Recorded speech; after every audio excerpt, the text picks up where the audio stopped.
দেশের নারী ফুটবলে অনেকদিন ধরেই কানাঘোষা। ড্রেসিং রুমের পরিবেশটা সুস্থ নয়, টিম স্পিরিট নেই বললেই চলে।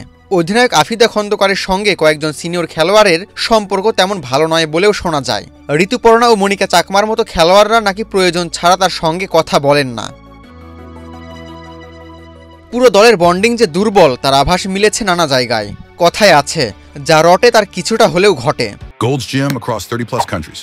With over 700+ locations worldwide, train anywhere, belong everywhere. এবার যেন সেই কথারই ইঙ্গিত মিলল নতুন করে। ত্রিদেশীয় সিরিজে মালয়েশিয়ার কাছে ঘরের মাঠে হারের পর সেই আগুনে আরও ঘি ঢাললেন জাতীয় দলের head coach Peter Butler. Match পরবর্তী সংবাদ সম্মেলনে তিনি সরাসরি অভিযোগ তুললেন, দলের ভেতরেও বাইরে এমন কিছু চরিত্র রয়েছেন যারা ইচ্ছাকৃতভাবে গোলমাল পাকানোর চেষ্টা করেন। অস্ট্রেলিয়ায় আগামী মার্চে অনুষ্ঠেয় এশিয়ান কাপের প্রস্তুতির অংশ হিসেবেই বাংলাদেশ খেলছে এই ত্রিদেশীয় সিরিজ। র্যাঙ্কিংয়ে 12 ধাপ এগিয়ে থাকা মালয়েশিয়ার কাছে পরাজয় বাটলার মানলেও এর ব্যাখ্যা তিনি দিয়েছেন খানিকটা আলাদা ভঙ্গিতে।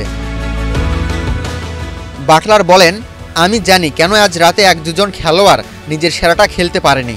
যখন দলের ভেতরে বা বাইরে এমন মানুষ থাকে যারা গোলমাল পাকানোর চেষ্টা করে, তখন মামুনি, চাকমা ও সাগরিকার মতো তরুণ খেলোয়াড়দের নিয়ে কাজ করাটাই কঠিন হয়ে যায়।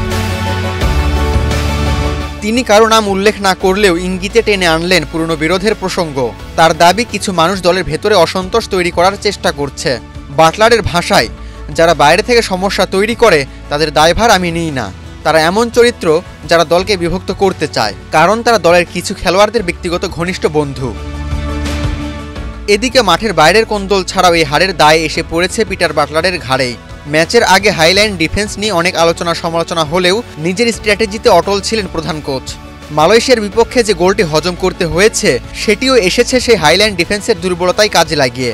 ম্যাচ পরবর্তী সংবাদ সম্মেলনেও মালয়েশিয়ার কোচ জোয়েল কর্নেলি খোলাখুলি বলেন, বাংলাদেশের হাইলাইন ডিফেন্সের সুযোগ নিয়ে তার দল জয় তুলে নিয়েছে। তবে হারের দায় স্বীকার করতে দ্বিধা করেননি বাটলার। তিনি বলেন, দল নির্বাচন, ফলাফল ভালো হোক বা খারাপ, সবকিছুর দায় আমি নিচ্ছি। আমি কোনো অজুহাত দিতে আসিনি। আমার মনে হয়েছে দল দুর্দান্ত খেলেছে, আমরা সত্যি ভালো ফুটবল খেলেছি, যেমনটা আমি আমার দলগুলো থেকে আশা করি, কিন্তু আমরা আমাদের সুযোগগুলো কাজে লাগাতে পারিনি।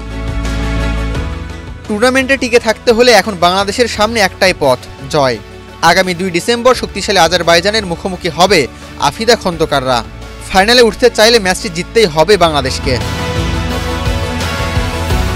আবু তালহা, বাংলাদেশ প্রতিদিন।